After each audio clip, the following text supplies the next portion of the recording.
Hello and welcome to Undead Gaming News, your one-stop shop for all things gaming. I'm your host Zombie, and first up this week, the Entertainment Software Association and ReadPop have both confirmed that their plans for E3 2023 have been cancelled. The event was scheduled to get started on June the 13th. Rumours about the cancellation began surfacing when Ubisoft announced that they pulled out of this year's E3 and are instead going to be holding a Ubisoft Forward Live event on June the 12th, instead, in Los Angeles. Following that announcement, a report was released with statements from anonymous sources claiming that E3 had been cancelled, which could have been what prompted the official cancellation announcement, and with more companies creating their own showcases, I don't see much more of a future for E3 anymore, unfortunately. However, in other news, Horizon Forbidden West has introduced another new machine for their upcoming DLC, Burning Shores. Developer Guerrilla unveiled the Water Wing, which is a brand new medium-sized flying machine that can dive deep underwater. It's highly manoeuvrable and, when disturbed, is an unrelenting foe. This makes the Water Wing the first machine in Horizon Forbidden West that can fly and dive deep underwater, which will probably become my preferred mode of transport. In other news, according to reports, a video game adaptation of Teenage Mutant Ninja Turtles The Last Ronin is on its way. Written by original Teenage Mutant Ninja Turtle creators Kevin Eastman and Peter Laird, alongside Tom Waltz and Andy Kuhn, with art from Andy Kuhn and Ben Bates. Based on an unused idea from Mirage Comics, Teenage Mutant Ninja Turtles The Last Ronin features 5 issues and chronicles of war based on an unused idea from Mirage Comics. Teenage Mutant Ninja Turtles The Last Ronin features 5 issues and chronicles a war-ravaged future where Michelangelo is the only Ninja Turtle remaining up against the Foot Clan, following their conquest of New York. Traversing the treacherous wasteland, Michelangelo seeks vengeance for his lost family and friends, and in a recent interview, Doug Rosen, Senior Vice President for Games and Emerging Media at Paramount Global, shared that the game was currently in development, adding that the unnamed project will be a third-person action role-playing game similar to God of War. Doug assures that the game will be authentic to Teenage Mutant Ninja Turtles The Last Ronin series, with the developers not having to dial back to make the game something it shouldn't be. Doug ended the interview by revealing that he sees opportunities for multiple Teenage Mutant Ninja Turtle games aimed at both young and mature audience groups, with varied approaches for each section. And over on Netflix's side of things, they are planning to launch their video game service on TVs for the first time, expanding beyond smartphones and tablets. This move is seen as a possible step towards a rollout of a cloud-based gaming service. They expressed their interest in expanding gaming options to more devices, including working on a cloud gaming service, but a concrete timeline for these initiatives is yet to be provided. The plan to add a cloud gaming service would potentially allow for a wider array of titles, and it's also suspected that they're planning to make use of your phone as the controller to play the games with. Over on Take-Two's side of things, Take-Two have acquired mobile game subscription service GameClub for an undisclosed sum. Take-Two confirmed the acquisition but had no additional information to share, and if you don't know, GameClub was founded in 2018 with the aim to update and bring premium classic mobile titles to current devices via a monthly subscription fee, and in 2019 the company had raised $2.5 million,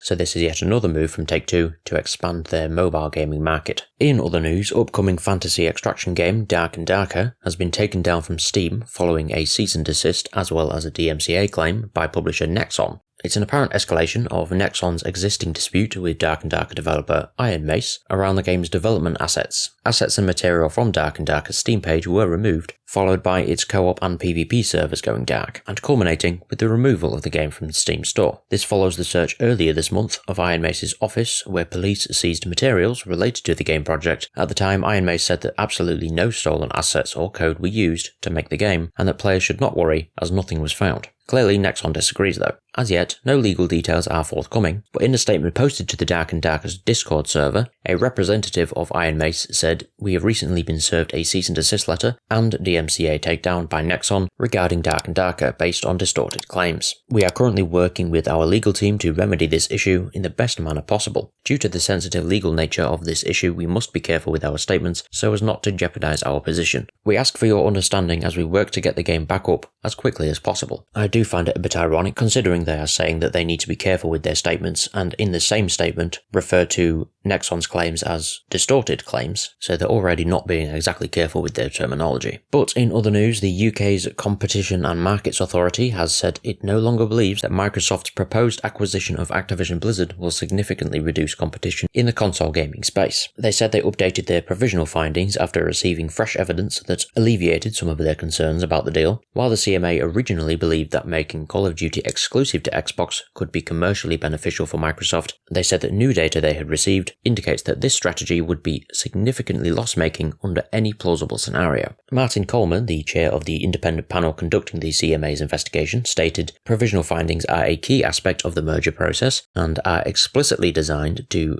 give the businesses involved and any interested third parties the chance to respond with new evidence before we make a final decision. Having considered the additional evidence provided, we have now provisionally concluded that the merger will no longer result in a substantial lessening of competition in console gaming services because the cost to Microsoft of withholding Call of Duty from PlayStation would outweigh any gains from taking such action. Our provisional view that this deal raises concerns in the cloud gaming market is not affected by today's announcement. Our investigation remains on course for completion by the end of April." As a result of this change in opinion, a Microsoft spokesperson released their own statement where they said, "We appreciate the CMA's rigorous and thorough evaluation of the evidence and welcome its updated provisional findings. This deal will provide more players with more choices in how they play Call of Duty and their favourite games. We look forward to working with the CMA to resolve any outstanding concerns." And an Activision spokesperson also had their say on the situation by stating, "The updated provisional findings show an improved understanding of the console gaming market and demonstrate a commitment to supporting players and competition. Sony's campaign to protect its dominance by blocking our merger can't overcome the facts, and Microsoft has already presented effective and enforceable remedies to address each of the CMA's remaining concerns. We know this deal will benefit the competition, innovation and consumers in the UK." And that's not all when it comes to news about the merger, because if you remember, a group of Call of Duty players went to court to file a lawsuit against the merger, using statements from opposing authorities to back up their case.